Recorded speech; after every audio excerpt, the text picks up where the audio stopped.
recording right now? God damn it. Pair Racing Vlogs. How we doing, everybody? My name is Christmas Tom, and today I gotta say thank you guys so much because the first season of Bear Racing Vlogs is now complete. I have been completely blown away by all the support, the people I've met, the nice comments, the likes, the number of subscribers, and just everything. When I started this channel back in technically February or March, I didn't even know if I wanted to do this. Please ignore the squeaky chair. It's going to be there. And I wonder, maybe that helps. Does that help the glare? I don't know. When I started this channel way back, you know, I didn't even know if this was something I wanted to do. What I did was I made the channel, and then during the Orange County banquet, I just took little couple clips, edited them together, threw them on YouTube, see was that enjoyable, is that something I would like to do, and I thought it was pretty fun. So I figured I'll give it a shot for a little bit, maybe just do a couple videos, and by midsummer I get bored of it and just do it here and there. But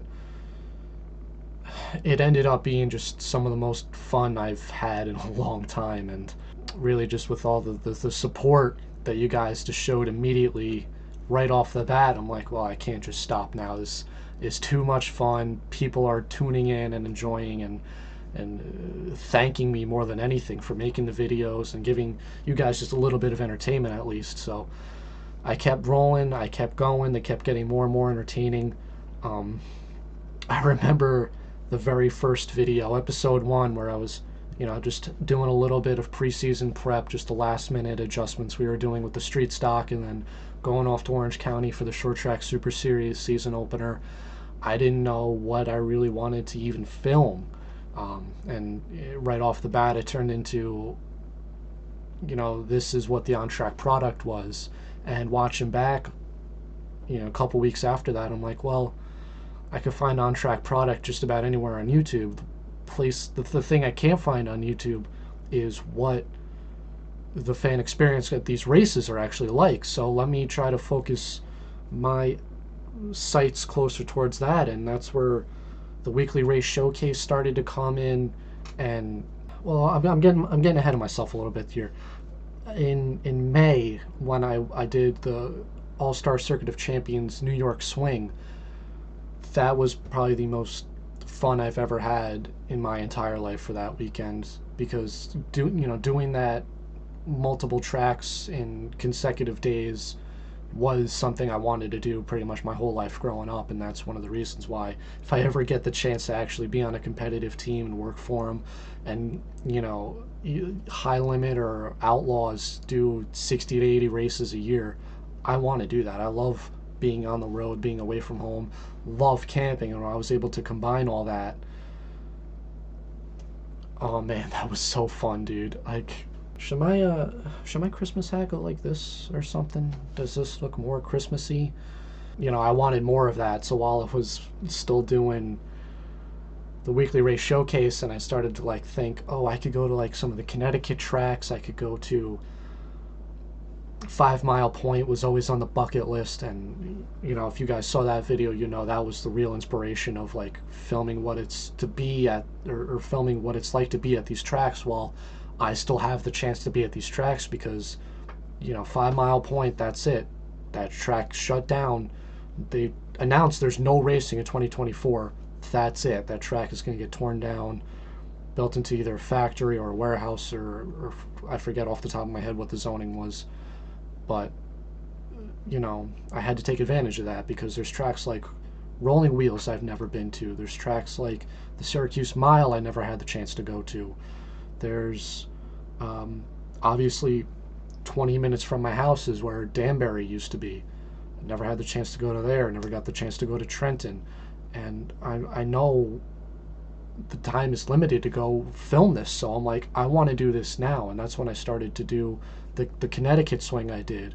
That's when I added the Fonda 200 race to my calendar. And it's like, man, it's just so many awesome experiences, and to be able to bring not only the people like my friends and family that I know in real life along the way, but to meet so many of you guys at these tracks saying thank you, for making the videos. They're super entertaining. I've had so many people say, don't, start doing other stuff. The way you make the videos now is fine. And I'm like, well, that's cool, but I know I could do better. And I'm still learning this whole thing, so.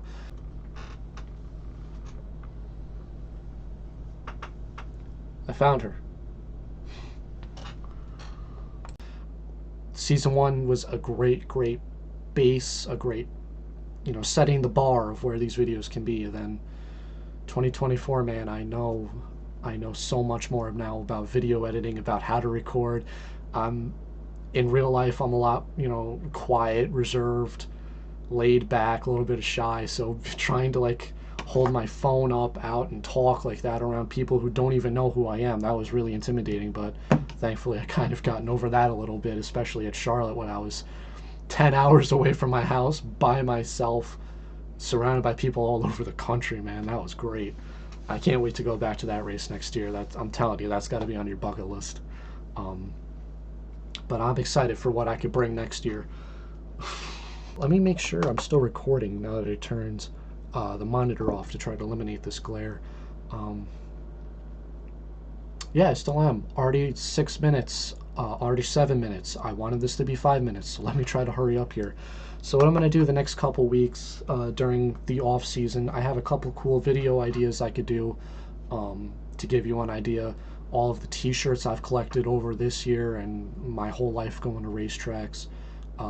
Just some thoughts and opinions on the current situation on local racing, what we could do to make it better, not only just from a fan point of view, but let me throw my hat in the ring on making a rule book. Let me throw my hat in the ring on making like a fantasy series schedule. But the number one thing I'm excited for is live streaming. And I know some of you guys might not really know what live streaming is. Now that I say that out loud, live streaming has been a giant debate in the racing community of being able to sit at home and watch races live. I don't mean that kind of live streaming. I mean where I'm in front of a camera, you guys can live chat, and we could watch some race highlights together, where we could watch just some content together. A middle of January snowy Saturday night where we can't go out and do anything and there's definitely no racing going on. We could just, hang out, have a laugh, tell a joke, and shit on Matt Shepard. I'm excited to try that out. I think I got everything all set up for that. It's currently Monday, December 18th. This Friday, I want to do like a quick, maybe hour test stream just to make sure when I'm live, I know how to work everything before we really dive into it and get into the nitty gritty, deep content. I don't know what the word I'm looking for is, man. I'm a mechanical engineer. I'm not an English guy. I don't do the words super well, but I know that 7/16 is the size of a wrench. So that's all I got for today, guys. I try to make this quick. I don't want it to drag too long. But really, I got to thank you guys so much for making this first year super enjoyable. I've met so many people at the track that really blows me away. I thought by for example, I thought by mid-July maybe I would have 10 subscribers. I think I had 10 subscribers after that first video. So I really never thought I would get to, I'm at 260 right now. I really never thought I'd even get to like 50. So thank you guys so much for tuning in. Hopefully I can make these videos a little bit better, a little bit more energetic. Again, I'm the quiet guy if you guys haven't figured that out now. But subscribe. Make sure you guys are tuned in, and hopefully we can make the winter off season, if not entertaining, at least entertaining enough to where the time passes quickly, so we could get back to the racetrack and you guys don't have to listen to me if you don't really want to. So subscribe. I'm on Facebook. I'm on Twitter. Drop a comment. If you guys have an off-season video idea, I'd love to hear it. And as always, support your local voice, and I'll see you soon.